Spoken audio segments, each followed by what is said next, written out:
232 will be 7. So it is computing log of a number to the base.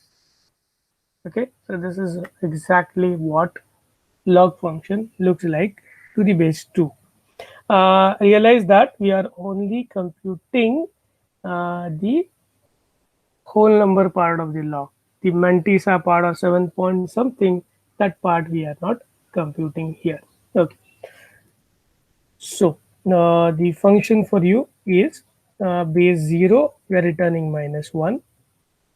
Log 2 to the base n, we are returning 1 plus log 2 base divide. So we are using integer division n with base. So if you use div uh, with say 43 to say 2, it will be 21. So it is an integer division. And instead of this, if I use this division, it will give me a fractional value 21.5. So diff operator in Haskell gives me an integer division, and that is exactly I have used here. Okay, so I'm changing the input by doing continuous division, reduction of the number. Okay, यहाँ पे मैंने base use किया है, so I can actually even with log 2, instead of 2 I can use 3, and if I use 3 and if I use say 9, you'll realize that I'm going to get 2. So I can change the base of this particular system. I can have this as 4 and I can have 64 to return 3, because 64 is 4 raised to 3. So log 4 raised to 3 to the base 4 is 3 times log 4 to the base 4. Log 4 to the base 4 is 1. So 3 into 1 is 1. So that is how we are computing. So we are generalizing this. Although I've named it as log 2, it is actually generalizing it. So what I'll do is I'll just do one little change, and for doing that I need to start the editor. I don't know whether the editor is there. Okay, editor is not set, so I need to first set the editor. So set editor, and I need to give it the name, the nano, and then I'll use edit. So I will add log equals log 2. Okay, this is an interesting thing. So I've loaded it. So now I'll write log, say again same thing, base 2 and 64. Okay, it is actually an ambiguity because prelude also has a function called as log. So I will say main.log. I want to invoke log from main. If I use 3, it will give you 3. If I use 4, so I am now computing log to different bases. Now यहाँ पे क्या हुआ मैं थोड़ा आपको बताता हूँ. It says that ambiguous occurrence of log. So we wanted to evaluate this function log. But in Prelude, the standard library of Haskell, already there is a log function. So prelude.log is the log function from Prelude. And we also have main.log. So to distinguish between these two uh, implementation of log, I need to provide the module dot, I need to use syntax module dot function name. And that is what I did. And that is why what saved me from PT. Fine, understood how the recursive function of log works, and also the beauty of syntax wherein I can just rename the functions by giving them new names. So this is another type of polymorphism. This is non-parametric polymorphism, and I'm using function like variables. I'm assigning one function to another function by just merely saying this equals that, this name equals that, which we could only do with variables in C programming language. Mind well, there is syntax for doing this in C programming as well, but it's not this simple. Okay, it's not this simple. I should say there is syntax, but it's not this much simple. Okay, now we'll realize how we can implement, I guess, the addition. This next thing is,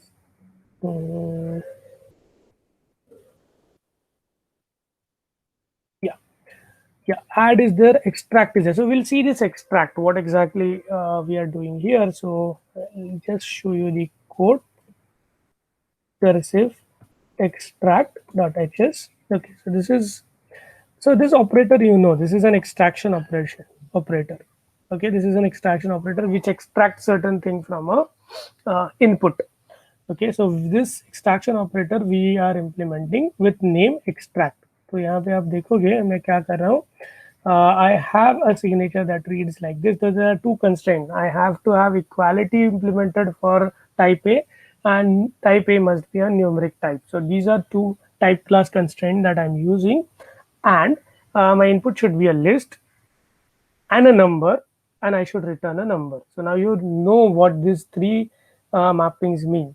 First input should be a list, second input should be a number, and output should be a number. So just to make you recollect, what we are implementing is we are implementing this particular operation in Haskell. So this says I have a list, I have an extraction operation, and 3 is my input. It will return 7 because 7 is at the place 3 in the list. If I use 0, it will return me 4. So we have written this recursive procedure that does this functionality. So what we are doing is we are extracting x colon xs 0.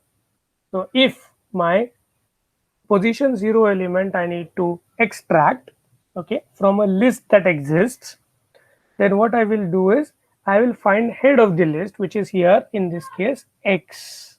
Okay, x colon xs always gives me the head of the list. It always gives me head of the list in x and tail in xs. So I am saying that I will be returning x. I will be returning the head if I require 0th position. Fine.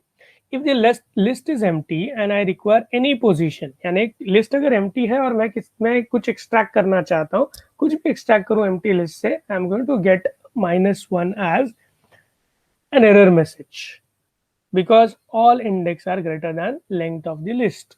Now we are extracting from a list some nth value or nth indexed term. Nth indexed term I want to extract. Then I will extract from the tail n minus 1th term. Okay, so this is the recursion or recursive step. Okay, this particular step is called as my basis step. This we are using to avoid certain overflows that will occur. So this is kind of again a basis step. So there are two basis steps here. Either when the index is 0 or when we are extracting something from an empty list. Okay, so there are two basis steps, and then whenever the list exists and we are extracting nth term from the list, we just extract from the tail of the list n minus first term, and we go on doing this until we reach a list which has the n terms. Now for example, so I'll just take this out and I'll take an example in order that you understand what is happening. In this case, so we have only 10 minutes left. I'll just explain this and stop. So extract, so we are writing extract from a list 2, 3, 4, 5 item at position say 2. Okay, so this maps to line number 59. And when I write this in the equivalent terms of the function call, it reads like this. So 2, and this is the tail of the list. So this is now equivalent to, now if I see the right hand side of this equal to sign, it should be this, which is, just copying it down. I know I'm hurrying a bit, but then you'll realize this what is happening. So this XS is nothing but 3, 4, 5.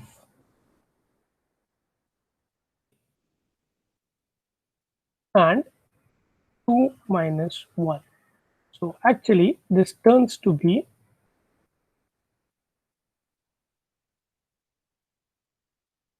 1 and this. So this becomes now 3. Okay, which now I'll be doing it very fast. Just copy it down and you realize how this is happening. So this comes as 4:5, and this becomes 0. So this becomes 0. So now this maps to line number 57. So far we were mapping to line number 59, pattern matching. Here it will map to line number 57. So the definition will be, we will be returning 4 as our output. So output of this will be 4. We will be returning 4. And this 4 is nothing but the first element, the element with index 1 in the given list. Okay, sorry, element with index 2 in the given list. Sorry for my mistake. So this is how we will implement. So today we have seen certain recursive implementation, and hopefully you have understood the thing. I will be uploading this video on YouTube. You are supposed to watch this video before 3:30 today.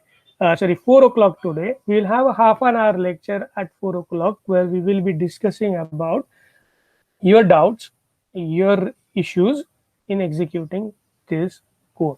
Okay, thank you and goodbye for the day. We'll meet on Friday at usual time, 8:30 and 4 o'clock. Thank you.